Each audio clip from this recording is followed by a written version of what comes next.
I've seen America's weapons. I've seen China's.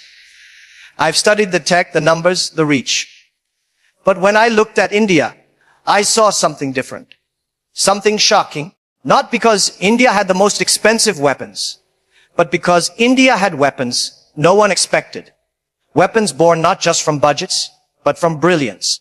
Today I want to reveal to you the 10 Indian weapons, some military, some technological, some spiritual, that left even the world's greatest superpowers speechless.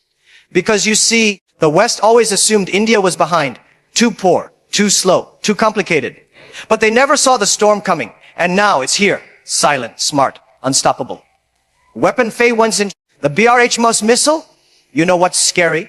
Not just speed, but precision sus speed. That's BrahMos. The world's fastest supersonic cruise missile. A joint venture between India and Russia. It flies at Mach 3. That's 3 times the speed of sound. Low altitude. Radar evading. Deadly accurate. Even US analysts admitted, if BrahMos is launched, you won't see it coming. And India can deploy it from land, sea, air, and soon submarines. America wasn't just shocked. They were studying it. Weapon A2, the INSARIAANT, nuclear submarine. Most nations that hold nuclear weapons keep them above water. India keeps one beneath the ocean, moving silently. INS Arihant is India's first indigenously built nuclear-powered ballistic missile submarine. It ensures India's second strike capability. Meaning if India is ever attacked first, it can still end the attacker. This is balance. This is strategy. And yes, it left global defense experts stunned. Because India didn't boast, it just built. Weapon A3. Chandrayaan-3 moon landing on a budget. When the world spends billions to reach the moon, India reached it with one of the lowest budgets in space history. Now, 75 million. That's less than what Hollywood spends on a superhero movie. India became the first country to land on the moon's south pole. And it did so with grace, humility, and unmatched efficiency. NASA watched. Elon Musk congratulated. The world realized India doesn't waste. It executes. This wasn't just a scientific feat. It was a declaration. We're here. And we'll do it our way.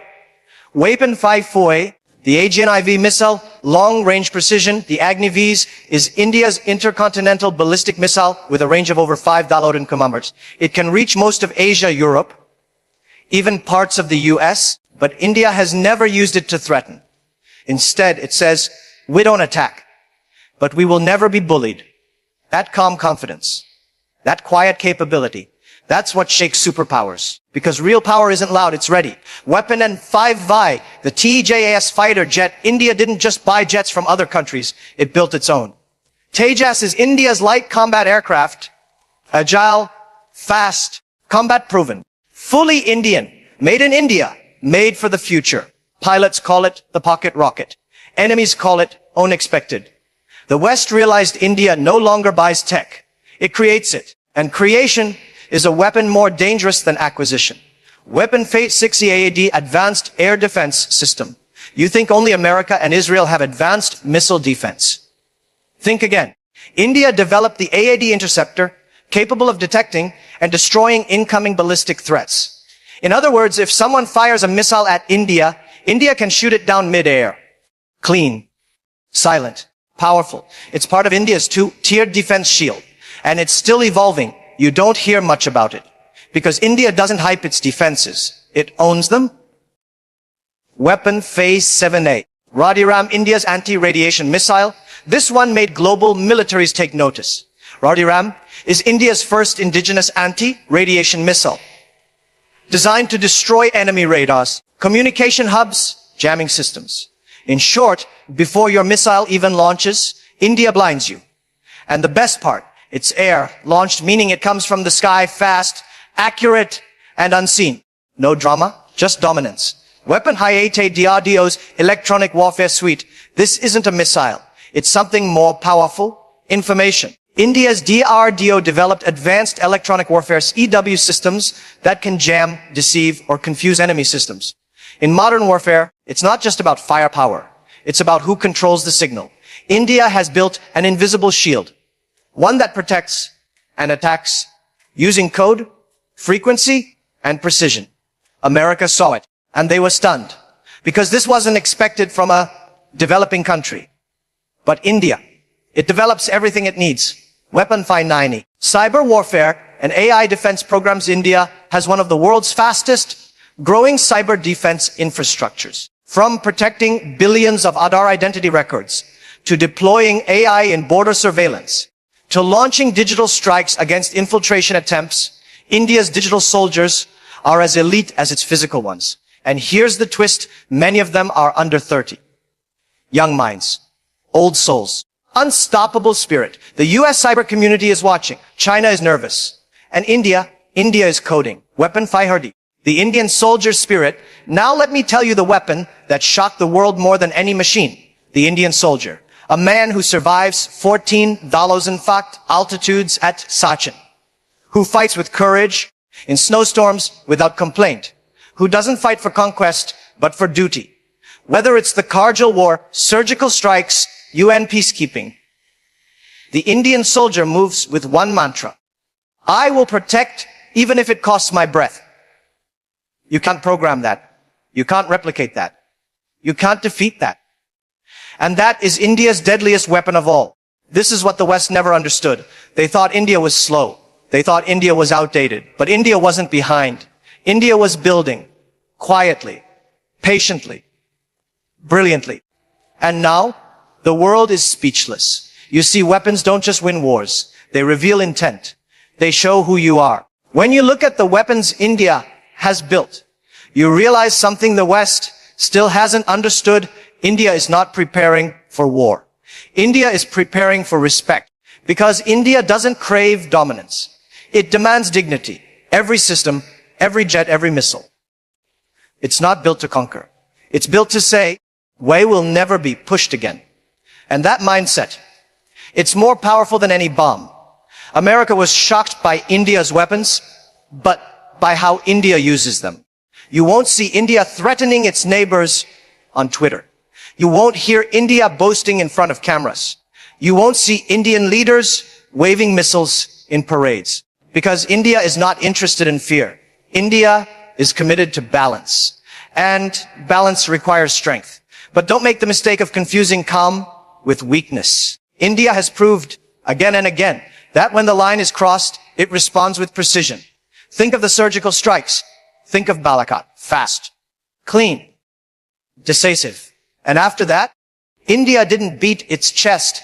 It went back to work. That shocked the world because power without ego is the rarest kind. There's another reason these 10 weapons made the world stop and stare. India built most of them itself. That's what America couldn't believe. They thought India was just a buyer. But India is now a builder, a creator. With programs like Make in India and bold steps in defense R&D, India has made one thing very clear. It will not depend on anyone. Not for weapons. Not for software. Not for space. And when a nation learns to make its own fire, it no longer fears the dark. But let me tell you something more shocking than missiles and machines. Something America is only just beginning to realize.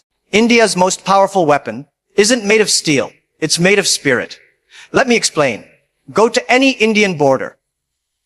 Stand with a soldier. Watch him face the cold, the threat, the enemy. You'll notice something. He doesn't talk about hatred. He talks about duty. He says, I'm here for my people. I'm here for my land. I'm here because I believe. That belief is what superpowers can't manufacture. It's what they can't predict. It's what they can't defeat. India's power comes from its collective faith. Faith in its motherland. Faith in its heritage. Faith in its right to peace. You can fund weapons. You can build labs. But you can't buy soul. And India's soul is indestructible. Let's talk about something else that shocked America. The youth of India. These aren't just soldiers with guns. These are coders with vision. Inventors with purpose. Dreamers with tools.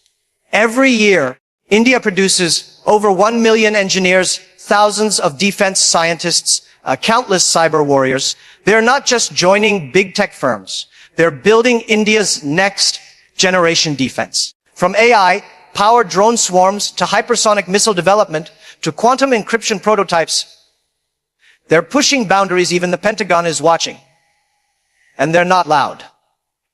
They're focused. They don't care for limelight. They care for legacy. That's the new India. Disciplined, determined, dangerous, only when provoked. You ask me, why did these weapons shock America? Because America expected a follower. But India emerged as an original, a nation that doesn't need to imitate, because it's rediscovering its ancient genius. Remember, India once pioneered surgery, algebra, metallurgy, astronomy, long before the West was even born. That DNA never disappeared. It just waited. And now it's waking up again with 21st century tools and a 5,000-year-old soul. That is terrifying for any superpower that relies only on machines. Because India comes with something more. Meaning, let me say something bold and let the world hear it. India is not preparing to destroy. India is preparing to define. Define how defense is done with intention. How strength is expressed with silence. How security comes not from threats, but from clarity of purpose. India's weapons don't scream. They whisper. And when they move, the world listens. That's why the US is now seeking alliances. Why global firms are investing in Indian defense startups. Why even NATO intelligence is shifting focus. Because now they know India is no longer the sleeping elephant. It's the thinking tiger. And this tiger doesn't chase. It waits. Watches. And when it moves, it reshapes the jungle. So to those who doubted, to those who mock it, to those who measured India only in dollars and rankings, let me say this clearly. You missed the point. India's greatness isn't about what it shows. It's about what it withholds. And when the time comes, when the world needs a voice of strength with wisdom, it won't be Washington. It won't be Beijing. It will Beijing. It will be Delhi. It will be India, standing not with arrogance, but with answers. 10 weapons, 10 signals to the world. India is no longer just rising. India is ready, not to conquer, not to boast, but to lead with strength, silence, and soul. They thought India would always follow, but now India is the example.